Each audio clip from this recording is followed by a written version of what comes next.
Welcome to Empower. Thank you so much for being part of this program. And thank you so much for your feedback and getting to listen to us and to watch this program. My name is Beatrice Chuchu. In Empower, we focus on people and workplace. And we empower, we connect, we inspire. As I always say, we are here for an assignment. And one day, we should be accountable. So today we continue with our series on being the light in the marketplace where God has kept us. And in the marketplace, we mean it can be formal, it can be informal, and even where you are, whatever you're doing, you're supposed to be the light. And so that is where we are today. And I have a special guest with us who is going to introduce himself, then we can move forward. Welcome. Please introduce yourself to us. Thank you, Beatrice. Yes. My name is Njenga. I am born again. I am married to one wife and we are blessed with one daughter. In terms of career, Yes. I am a software implementation specialist. Wow. I'm a business analyst, a data analyst, and currently I'm doing data migration. Now, for someone who is not in that space, I'm lost. Wow, amazing. Yes. Welcome, Daniel. Thank you so much. much. And it's great to have you. And we'll be eager to know more about those things you've mentioned today. Okay. So you said you're born again. Yes. So what, do you serve in church or you're a member, or you fellowship, like many of us? Yes, thank you. Yeah. Yes, as I said, I'm born again. Yes. I serve in church. I attend church at Crisco Upper Room, and I'm a worship leader there. I'm You're the worship team leader at Crisco Upper Room. Yes, and I also do missions work. Yes. Missions. Yes. Wow, amazing. Thank you so much, Daniel, for coming. Thank you. Now, let's go back. You have said, I think you've given us 4 things you do. Yes, 4. Software implementation. Software implementation, business analysis, Data analysis, and data migration. Help us to understand more about that. Okay, thank you. So, software implementation, Yes. I'm basically a software person. Yes. Not in the development work, but in getting the software to the client. Getting the software to the client, doing testing and so forth. So as a software implementation specialist, we work with the developers in ensuring that the business needs are met, even as we do software development work. Then once the work is complete, we take the product to the client. Okay. So that is basically what I do, training and so forth. So business analysis entails getting to know the business needs of a client or of an organization, and seeing how we can use IT or information technology to be able to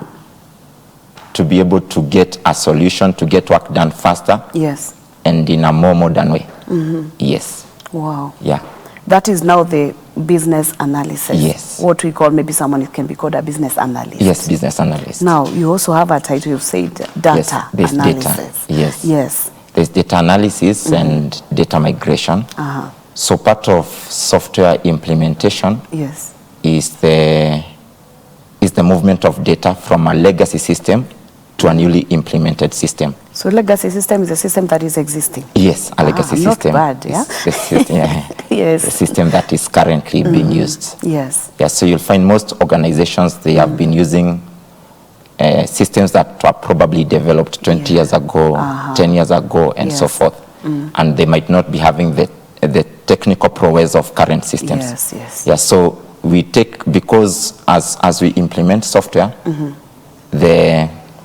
there's business continuity. Yes. There's business continuity, so we still need the data that the client or the organization had before taking on a new system. That's true. Yeah, so data migration and data analysis entails now taking data from that legacy system and ensuring that it lands well in the newly implemented system, and that the organization can still be able to consume it and use it and modify it and like just continue with normal work. Wow. Yeah. Amazing.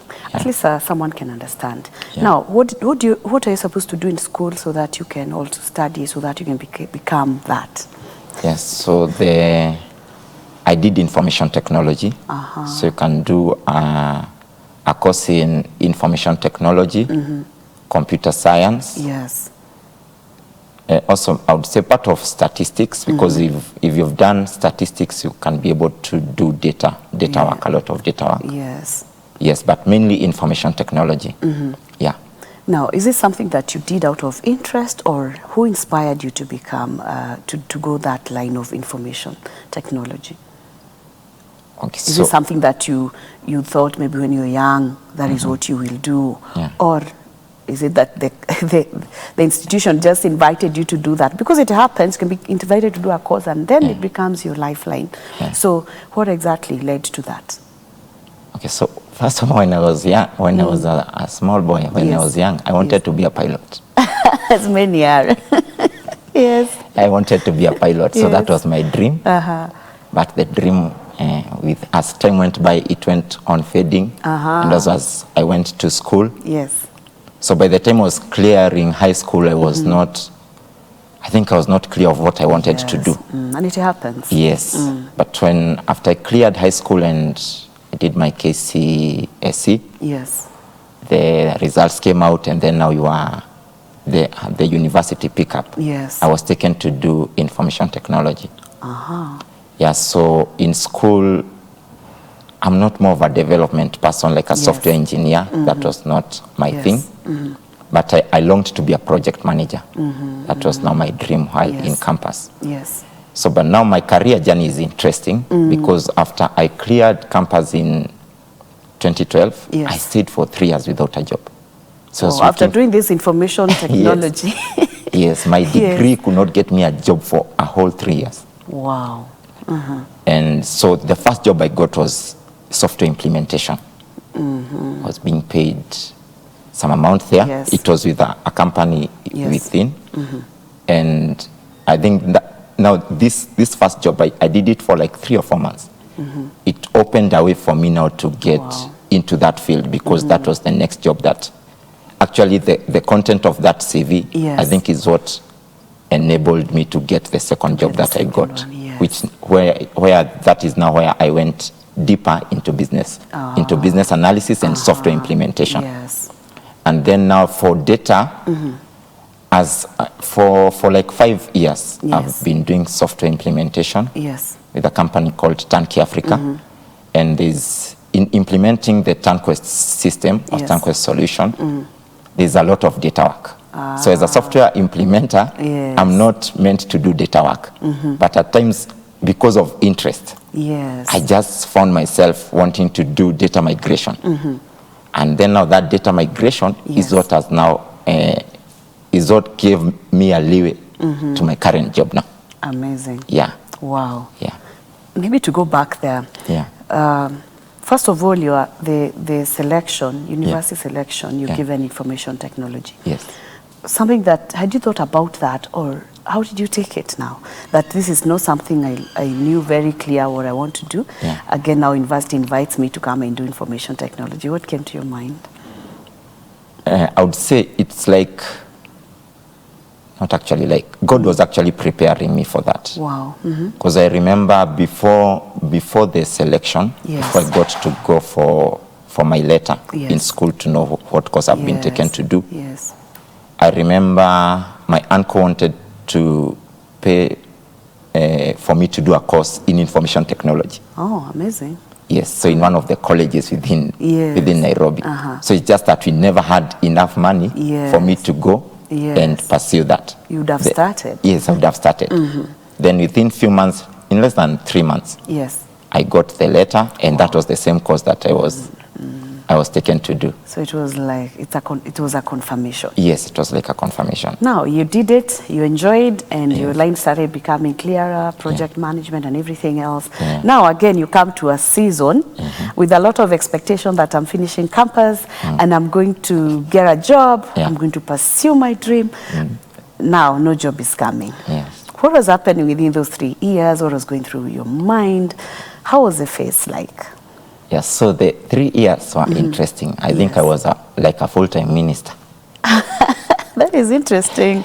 I was transitioning between church, meetings, missions, and keshas. Wow. Yeah, that was my life. On Monday I'm in a meeting, on Tuesday like all my evenings were occupied. We had Wednesday keishas, Friday keishas. So I remember at times I could go for Wednesday keisha. I go back home, I sleep a bit. At times we had lunch hours. So I come back for lunch hour. Then I enter into another meeting in the evening. But that is how I was. My 3 years were like that.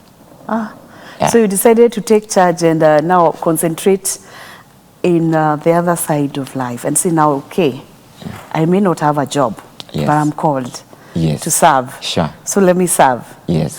Plus also I remember I also wanted to begin business. Because now you see a job is not coming. Yes. Then the funny thing is you're sending CVs, you're getting regrets. So there's at least you're getting something. Yeah, I don't remember actually going to an interview. And then I failed in that interview. I was getting regrets at the CV level. Yes. Shatuma CV. And so I wanted to begin business. I remember that time when when I knew about my wife in 2014, and we began courtship. And we went to Gikomba to buy shoes to come and resell. To start selling. And then that business just worked for 1 week. Then that was the end. Then that was the end of that business. Because we were not getting clients. So what did you do with the shoes? I even don't remember what we did with the shoes. I think some of them we gave out. Wow. So you realize this is not my line. This is not my line. First, I'm poor at sales.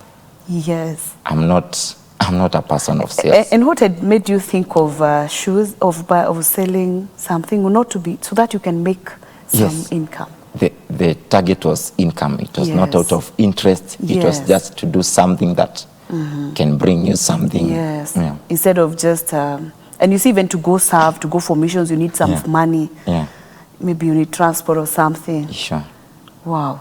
So you realize, for me, not business. I know. Business in terms of doing sales, that is not my line. But I forgot to say that I'm also a freelancer. Okay. I do some freelance work, data entry, data management, proofreading. Yes. Yeah, through some online account that I have with a site called Fever. Yeah. Wow, amazing. Now, after all that time, I believe you are trusting God for a job and still believing that God, you still have something for me. Yeah. So this first job came. Did you still apply and you invited for an interview, or how it happened? Because you said you applied for so many jobs, only regrets were coming, no interview invite. Did this one, was there an interview that was invited, or someone referred you to a job? So I was referred to the job by a friend of mine. He's called Lewis Monene. We were with him in campus. So he was working in that company.